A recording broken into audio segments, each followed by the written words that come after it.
question about Sunni law you referred to. Yes. Can you explain the Sunni versus Shiite divide? Is it a religious division or political division? Is it a religious division or political division? Yes. The Sunni-Shiite divide goes back to the beginning of Islam.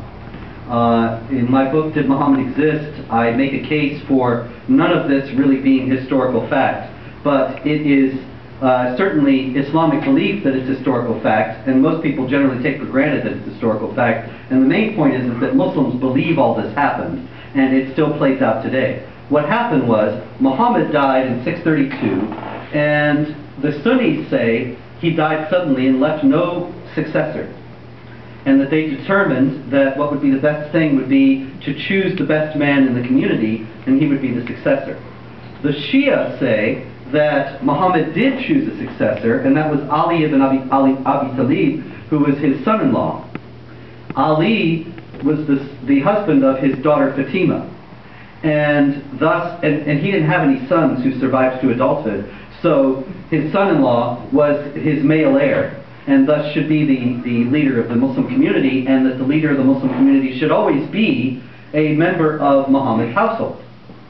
And Ali did not make the case and was passed over, and Abu Bakr was chosen as the leader of the Muslim community. And then Abu Bakr was killed, and Umar was his successor. Ali was passed over again. Umar was murdered. Ali was passed over again. Uthman was chosen.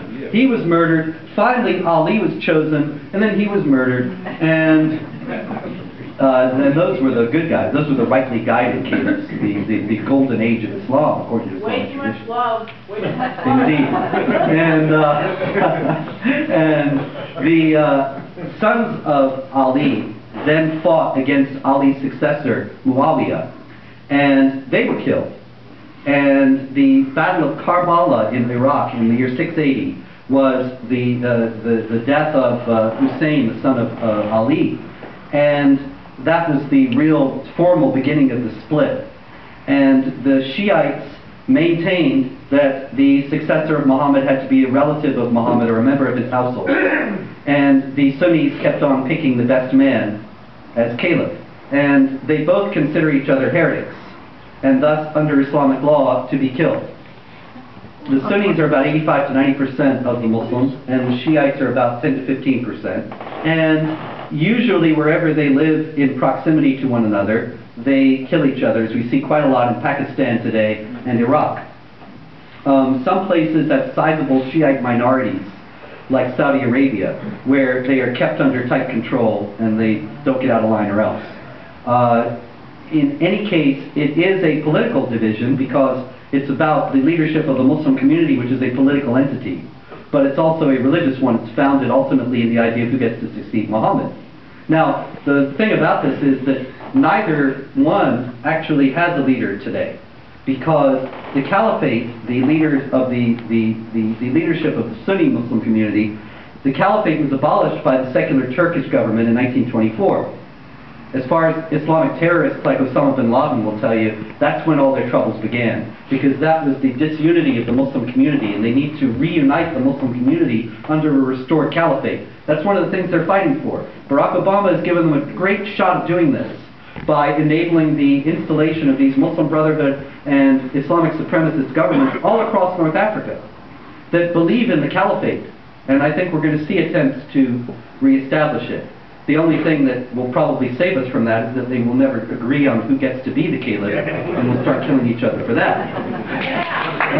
The Shiites believed that there were these 12 imams. In Sunni Islam, an imam is just like the local rabbi or parish priest, the imam of the local mosque. But in Shiite Islam, the imams were the successors of Muhammad, and they had a bit of his prophetic spirit, and they were infallible and so on. And there were 12 imams, according to the official religion of the Islamic Republic of Iran, which is a Shiite state. There were 12, they're 12er Shiites, they're also 7ers, but that's another story. The 12er Shiites believe that there were 12 imams. The last imam was in the 9th century, and he was hidden. He was taken away. He fell down a well. He didn't die. He's still in the well. He's going to come back out at a time when the Muslims are facing great persecution, and kill all the non-Muslims and conquer and Islamize the world. That's what the Iranians are working toward. They want the guy to come back. And the kicker of that is that he's going to come back at a time when the Muslims are persecuted more than at any other time. The problem with that is that they may try to provoke that persecution in order to hasten his return. By, say, lobbing a nuke at Tel Aviv, and then the retaliatory nuke kills a few million Muslims, maybe then the 12th Imam will return. So it's very lethal stuff.